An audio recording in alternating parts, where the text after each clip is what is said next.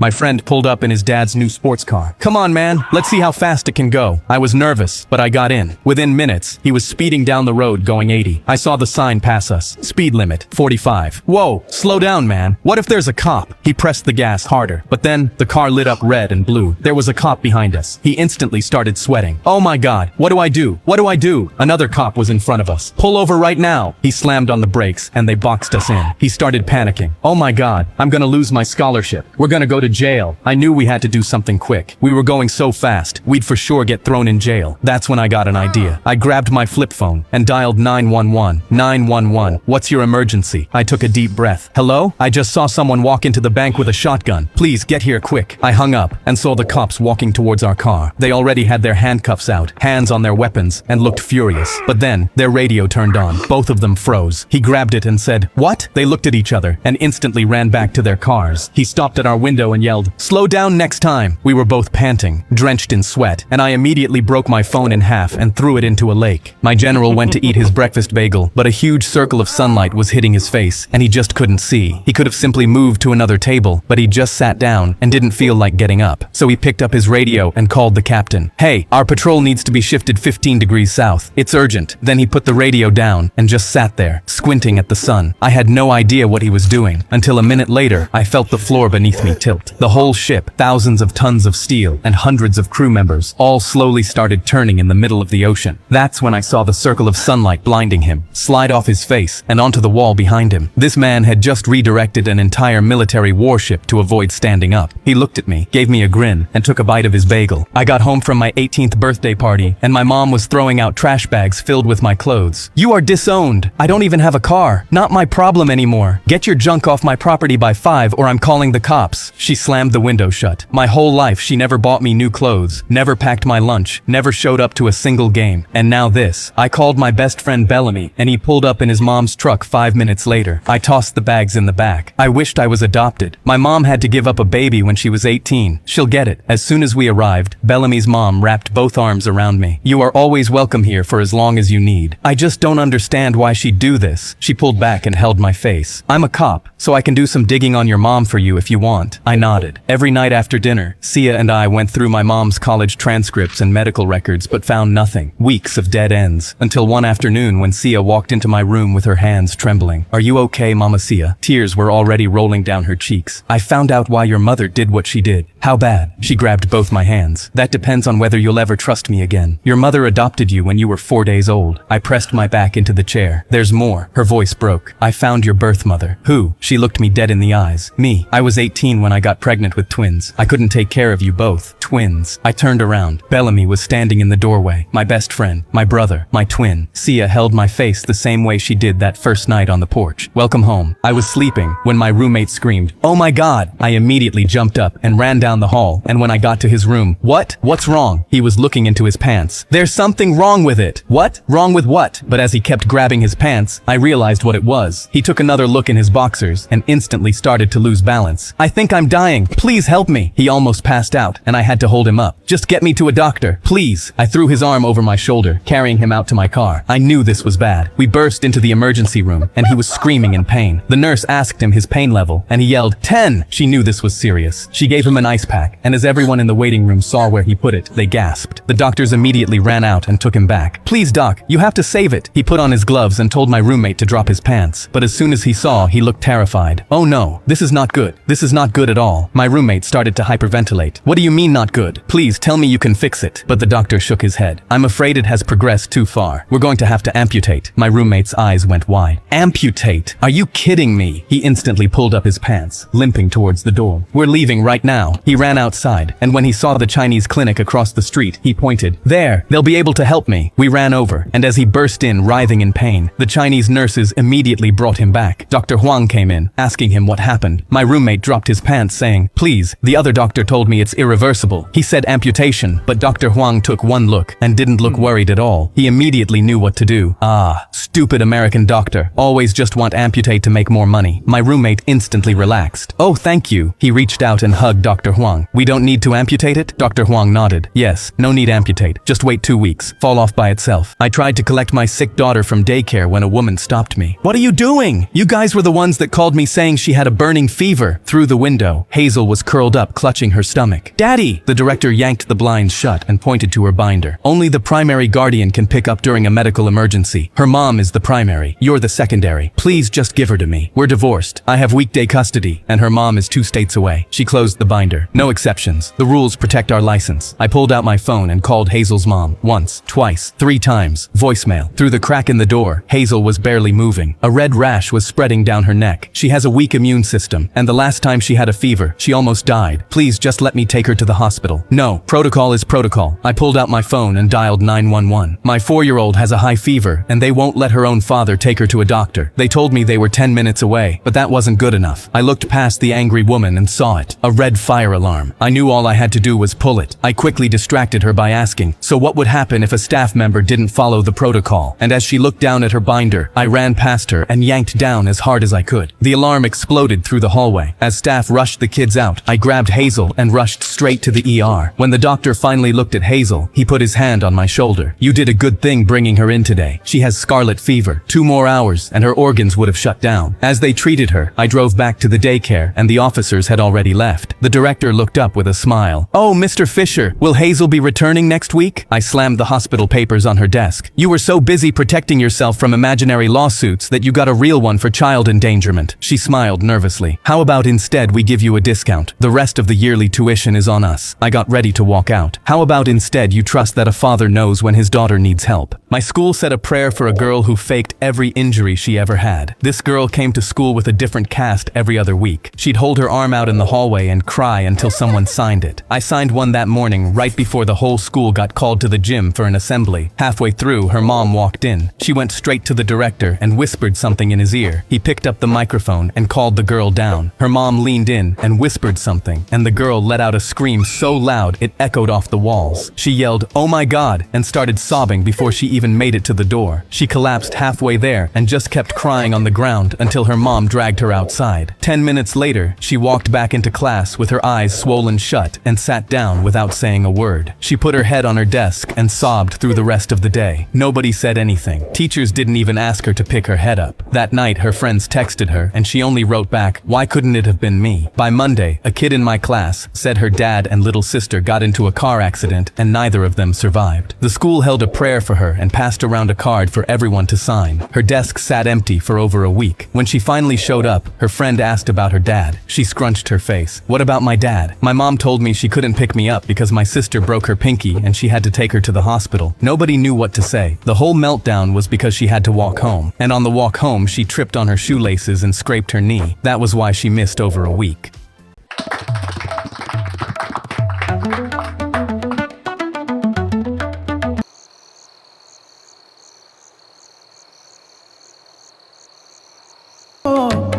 সন্ধে আকাশে খুঁজে আজ রং।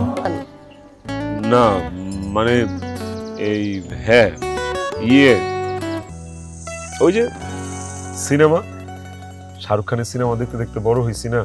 ভয় পাচ্ছেন কেন? সামনে আসেন, আরে আরো কাছে আসেন। আকাশে খুঁজে আজ রং, জানালায় জোড়া চোখ।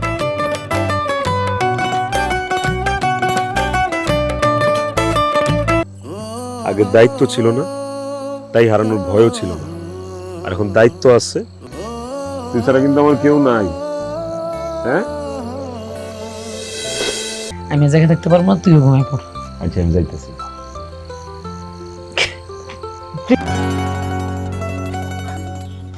কি সমস্যা? বাচ্চা আজকে তোমার কি হয়েছে বলো তো? যখন আমি খোলা চুলে দেখি এই দিলে तुम नहीं समझोगी प्रिया।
হয় না। আব্বাও যে আমাদের এভাবে ছেড়ে চলে যাবে। বোমে মরিচ, খুব ভালো হয়। বোমে মরিচ দেন।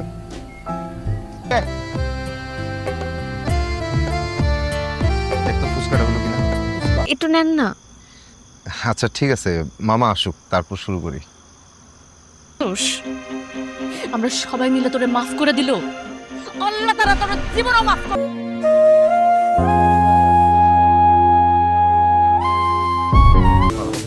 সুস্থ মানে হ্যাঁ নাচবেন না, কোনো বিবেকবান সুস্থ কারণ এরকম ব্যবহার করছিল ওই দিন।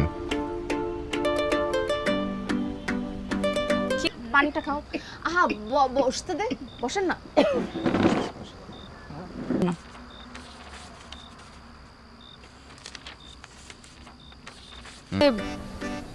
রিক্সার ব্যাটারি ডাউন হয়ে গেছে। বসেন বসেন।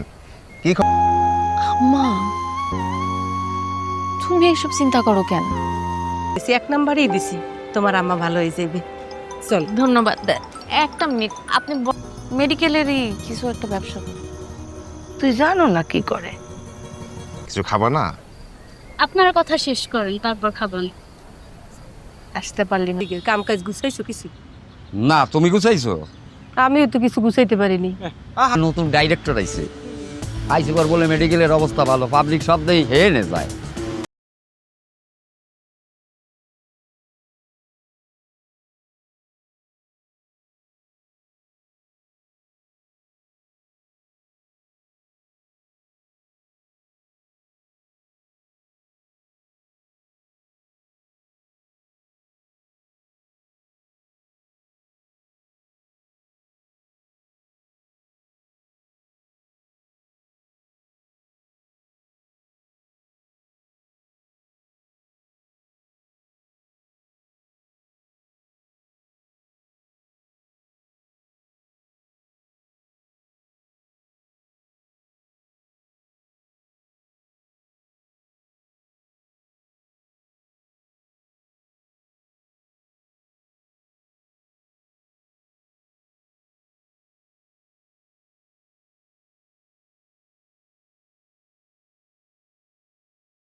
আমার নিজের মনে হইতেছে আমি আমি কিং বাদশা। বেলা শেষে পেন্সিল ভাষা পেল কি কেমন মন মা হইয়া থাকিস, কি হয়েছে আমার বল। ঠিক তোমার বাচ্চা।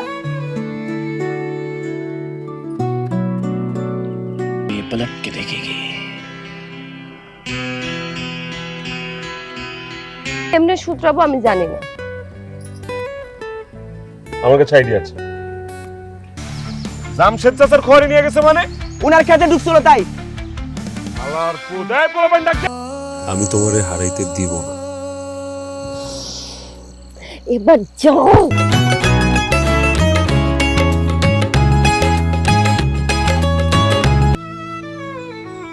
বাচ্চা আজকে তোমার কি হয়েছে বলো তো? আবার চুরি করছে। আজকে একদিন কি তার একদিন, আমি তার একটা কাজটা খেয়ে এলাম। আমার জমা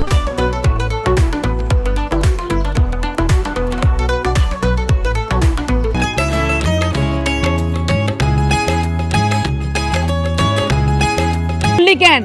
হ্যাঁ, আমার সংসারের টাকা চুরি কইরা, জমানো টাকা চুরি কইরা তুই কি করলি? এত বেলা করে ঘুমাইতে চলবো?